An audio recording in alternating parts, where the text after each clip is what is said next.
السلام عليكم، مساء الخير على الجميع.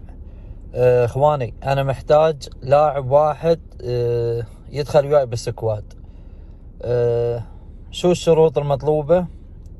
نجربه في جيم مستودع TDM، زائد يكون الكيدي ماله 3 وهو طالع، من 3 لل5، لل5.5، المهم 3 وهو طالع.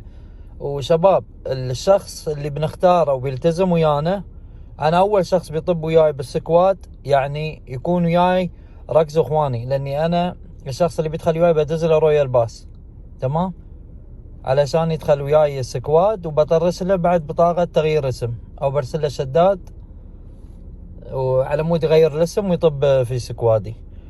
فاخواني اللي جاهز ويكون وياي على طول، يعني مو 24 ساعة، يعني وقت ما اقول، لاني بعطيه رقمي الخاص ويطب ويانا جروب الواتساب، على مود وقت ما ندخل لعبة، قبل ما ندخل السكواد كامل يكون موجود باللعبة. فاللي جاهز اخواني وما عنده مانع يكلمني بالتعليقات، تمام.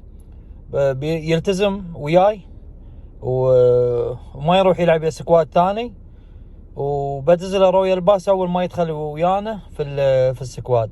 والشرط عندي يكون الكيدي حق اللاعب، اي لاعب من وين ما يكون الكيدي ماله 3 وطالع. وانتظركم بالتعليقات، وبنسحب على اللاعب على الساعة بتوقيت العراق، الساعة 3:30 او 4 العصر، 4 العصر بتوقيت العراق، او 3 الساعة 3 بتوقيت العراق، 3 الظهر. بانتظاركم.